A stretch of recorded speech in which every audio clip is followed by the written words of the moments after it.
वहां पहुंचे बैलगाड़ी, और जहां नहीं पहुंचे बैलगाड़ी वहां पहुंचे मारवाड़ी।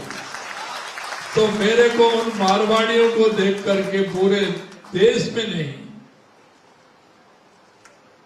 मेरे को अन्य देशों में भी जाने का मौका मिला है। निश्चित रूप से मैं आपको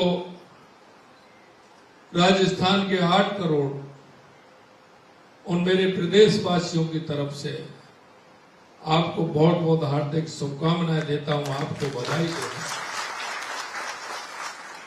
मैं ये जानता हूं कि हमारे बुजुर्ग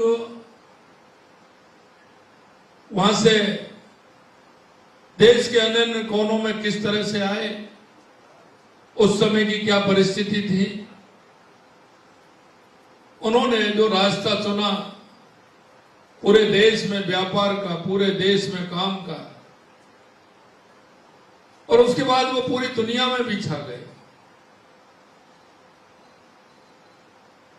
लेकिन मुझे खुशी इस बात की है कि आज भी आप राजस्थान की और शक्ति की, भक्ति की धरती, संस्कार की धरती और विचार की धरती को लेकर के आप अपना नाम पूरी दुनिया में रोशन कर रहे हैं, इसकी बहुत बड़ी खुशी है।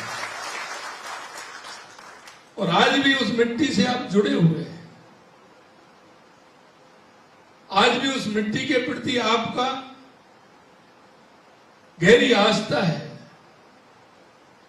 और वो मैं इसलिए कह सकता हूं कि आप साल में 2 बार नहीं तो 1 बार तो आप निश्चित रूप से राजस्थान आते हैं।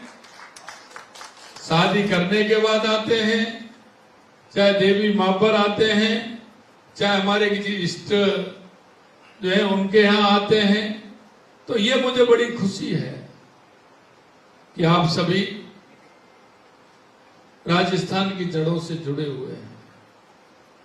इसलिए मेरे भाई और बहनों में एक ही निवेदन करना चाहता हूं, राजस्थान के प्रति जितना आपका लगाव है, जितना समर्पित है। मैं सूरत आया था, देश के यशस्वी प्रधानमंत्री नरेंद्र मोदी जी ने जो एक उनके नेतृत्व में जिस तरह से राजस्थान में काम हो रहा है,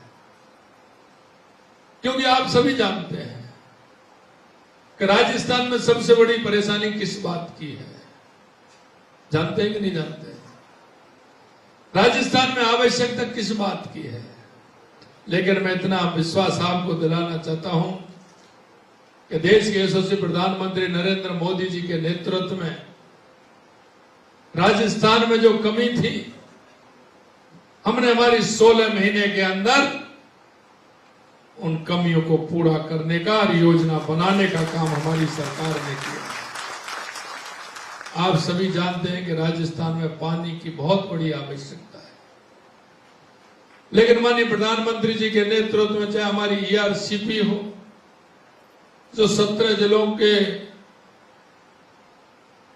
लोगों की प्यास बुझाने का काम करेगी, किसानों के लिए सिंचाई का काम करेगी, चाहे हमारे यमुना समझौता हो, या हमारा इंदिरा गांधी गंग नहर हो जिसके लिए 3400 करोड़ रुपए दिए, चाहे हमारी देवास स्कीम हो, चाहे हमारी माई योजना से हमारे पाली सिरोही के लिए पानी सोमकमला के माध्यम से जाए, चाहे नर्मदा के माध्यम से हमारे सांचौर और बाड़मेर, रानीवाड़ा, हमारे जालौर और उसमें पानी आए। इसके अलावा जो उन्होंने जो काम किया है और जिसमें हमारे जल शक्ति मंत्री CR पाटिल जी ने जो मीटिंग बुलाई थी, हमारी 3-4 प्रदेश के हमारे मुख्यमंत्री उसमें शामिल हुए, वो है कर्म भूमि से मातृभूमि। कर्म भूमि से मातृभूमि वो योजना न सरकारी है, स्वयं हमारे जो प्रवासी राजस्थानी भाई उन्होंने कार्यक्रम किया। और अभी मैं 8 दिन पहले मुंबई गया, पाटिल साहब भी थे, वहां के हमारे प्रवासी भाइयों ने कार्यक्रम रखा। मेरे से कहा कि वो 100 करोड़ रुपए के उन्होंने काम करने के लिए कहा है, लेकिन जैसे ही वहां पहुंचा और जब बात की तो वही उन्होंने वो 100 करोड़ का काम 200 करोड़ रुपए का कर दिया। और आज हमारे कर्म भूमि से मातृभूमि में हमारे सभी प्रवासी भाइयों ने बहुत बड़ा योगदान उसमें दिया है। हमारे 45,000 गांव हैं। उन 45,000 गांव में आवश्यकता अनुसार पानी बहकर के नहीं जाए, हमारा खेत का पानी खेत में रहे, गांव का पानी गांव में रहे, जमीन में पानी रहे, उसके लिए लगातार जल संचय के लिए काम हो रहा है। और इसके लिए ट्यूबवेल लगाए जा रहे हैं जिससे उस पानी का संचय हम कर सकें।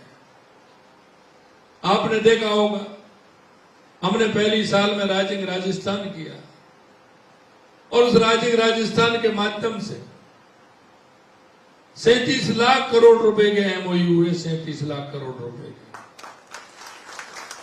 और उन 37 लाख करोड़ रुपए के एमओ में अभी हमारे 3-3.5 महीने में 3 लाख करोड़ रुपए से ऊपर के काम जमीन पर आ गए, जो वो काम प्रारंभ हो गए। ये भी बहुत बड़ी बात होती है।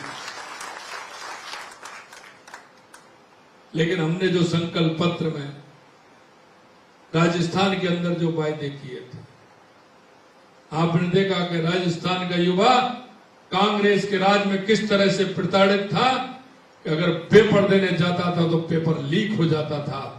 हमारे अब तक जितने पेपर हुए एक भी पेपर लीक नहीं हुआ। और उनको 300 से ऊपर ऐसे जो अपराधी थे उनको जेल में डालने का काम हमारी सरकार ने किया है। और आप देख रहे हैं लगातार हमारी कार्रवाई चल रही है। और हमने ये भी कहा कि युवाओं के लिए हम 5 साल में 4 लाख नौकरी देंगे। 69,000 लोगों को हमने नियुक्ति पत्र देने का काम किया। 1,88,000 लोगों के लिए कैलेंडर बना दिया और लगातार विज्ञप्ति निकलती जा रही है। ये काम हमारी सरकार ने वहां किया। हमारे प्रधानमंत्री जी ने कहा है हमारे देश के अंदर 4 जातियां हैं, युवा, महिला, किसान, मजदूर। निश्चित रूप से हमारी सरकार उसके लिए काम कर रही है। लेकिन मैं कहना चाहता हूं ऐसे लोगों ने जिन्होंने देश के अंदर सबसे ज्यादा राज किया, वो पार्टी पंचायत से लेकर के पार्लियामेंट तक थी। लेकिन जिस तरह के उन्होंने भ्रष्टाचार, तुष्टीकरण और जाति के आधार पर राजनीति की, उन लोगों को आईना देखना चाहिए। और आज भी मैंने देखा कि जब मैं यहां आ रहा था तो हमारे पूर्व मुख्यमंत्री ने एक ट्वीट करके कहा है, ट्वीट करके ये कहा है कि हमारी सरकार तो उस समय होटलों में थी और ये लोग गुजरात के अंदर केवड़िया जा रहे हैं, यहाँ के सांसद और विधायक। मैं उनसे कहना चाहता हूं कि आपकी इस मानसिकता को ठीक प्रकार से करिए। आप अपने मानसिक संतुलन को खो बैठे हैं। एक ऐसा व्यक्ति जिसने इस भारत को बनाने में, श्रेष्ठ भारत बनाने में अपना पूरा जीवन लगा दिया। राजस्थान की रियासत नहीं, देश की रियासतों को एक करके उन्होंने एक श्रेष्ठ भारत बनाने का काम किया। ऐसे हम सरदार वल्लभ भाई पटेल जी के उस स्मारक पर जा रहे हैं जहां से ये संदेश मिलता है देश की एकता का, अखंडता का और देश को मजबूत करने का। क्या हम उनके विचारों को संग्रहित नहीं करें, जिनको देश की आजादी से लेकर के देश के उत्थान में कितना बड़ा योगदान रहा। अरे गहलोत साहब, जरा इस देश की भावना और भाव को देखिए, देश के उन समर्पित लोगों को देखिए, देश के उस विचारों को देखिए जो इस मां भारती के लिए अपने आप को सर्वोच्च करना चाहते हैं। अच्छे विचार आपको लेने चाहिए। अगर आप अच्छे विचार लेते तो आपकी ऐसी दुर्गति नहीं होती कि जो पूरे देश के अंदर थी। आप 1-2 राज्यों में निहित हो रहे हैं, 1-2 राज्यों में सिमट कर रह गए हैं। आपकी यही मानसिकता और आपका यही दोहरापन आपको ले डूबा, आगे भी आपको ले डूबेगा। यह भी मैं कहना चाहता हूं। मेरे भाई और बहनों, ये गुजरात की वो धरती है जहां का समर्पण भाव से यहां के लोगों ने जो संस्कार इस मिट्टी को दिए हैं, चाहे वो महात्मा गांधी हो, सरदार वल्लभ भाई पटेल हो, बहुत ऐसे अनेक नाम है जिन्होंने इस देश के लिए, गुजरात के लिए बहुत कुछ किया है। हमें इस माटी से सदैव कुछ ना कुछ प्राप्त करना चाहिए। इस माटी ने किस तरह का इस देश के लिए काम किया है, मैं आपसे इतना ही कहना चाहता हूं मेरे भाई और बहनों, गुजरात और राजस्थान दोनों एक सिक्के के दो पहलू हैं। गुजरात और राजस्थान का भाईचारा जिस तरह से मजबूत है, आप जब गुजरात आते हैं तो ऐसा ही नहीं लगता गुजराती भाई राजस्थान आते हैं कि हम राजस्थान आए हैं।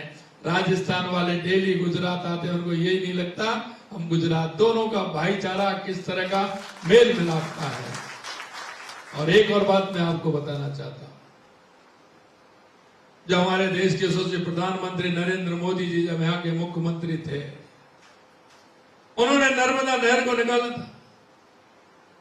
वो जानते थे कि राजस्थान में पानी की बहुत कमी है, ना उनके पास कोई पत्र आया, ना किसी ने कहा, लेकिन उनका मन और भाव देखिए, उन्होंने मन और भाव दे करके कहा कि मैं नर्मदा का पानी राजस्थान के उस सूखे इलाकों को दूंगा, और उन्होंने नर्मदा का पानी राजस्थान में देने का काम किया।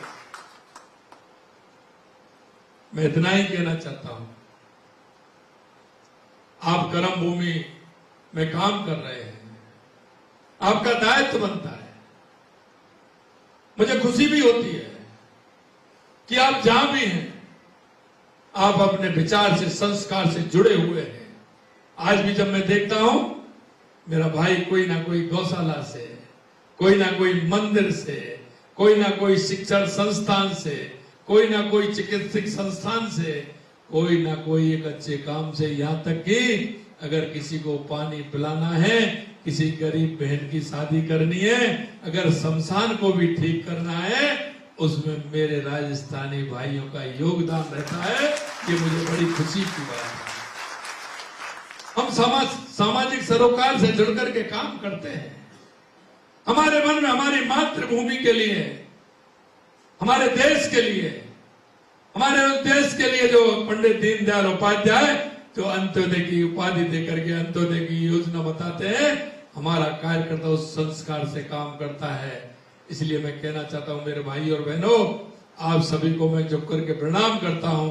आपने अपनी मातृभूमि से आकर के कर्म भूमि में जिस तरह का काम कर रहे हैं, आपका दायित्व है कि आप कर्म भूमि में भी काम करें और आप मातृभूमि में भी काम करें। ऐसी मेरी आप सभी से अपेक्षा है। आप सभी के एक साथ दर्शन हुए, इसके लिए मैं माननीय अध्यक्ष सोनी जी को, हमारे भरत डांगर जी को, भरत डांगर जी मेरे चुनाव के संचालक थे, पूरा आप यहाँ उसके प्रभारी बन करके गए, और जिस तरह से उन्होंने संचालन किया, मेरे को 10 दिन पहले कह रहे थे कि भाई साहब जीत बहुत अच्छी होने वाली है, अच्छा वो है राजस्थान के भी। जब मैं इनसे पूछता था, इनका जो काम करने का तरीका है बहुत ही सहज और सरल है। उन्होंने बहुत ही अच्छी तरह से राजस्थान के मेरे उस विधानसभा में काम किया। मैं आपको भी कई बार कहा, इन्होंने बड़ौदा कब आओगे, मैंने कहा बिल्कुल आऊंगा। मैं उनको भी बधाई देना चाहता हूं कि उन्होंने मेरे चुनाव का संचालन बहुत ही अच्छी तरह से किया। और आप सभी मंच पर हमारे सभी विराजमान हैं, उन सभी को भी मैं बहुत बहुत शुभकामनाएं देता हूं, और मेरे सभी प्रवासी भाइयों को शुभकामनाएं देता हूं। आपका कोई भी बात हो, कहीं आपके मन में ऐसा नहीं हो, जब भी आप आएंगे राजस्थान, तो मैं ये कहूंगा आप मिलकर के आएंगे। यहाँ से कई भाई जाते हैं, मिलकर के आते हैं। और आप कर्म भूमि का तो ध्यान रखना ही रखना है, लेकिन मातृभूमि का भी ध्यान रखना है। इतना ही मेरा आप सभी से निवेदन है। आप सभी ने जो मेरा स्वागत और सत्कार किया है, उसके लिए मैं आप सभी को बहुत बहुत धन्यवाद देना चाहता हूँ। बहुत बहुत धन्यवाद। जय हिंद, जय भारत, जय राजस्थान, जय गुजरात।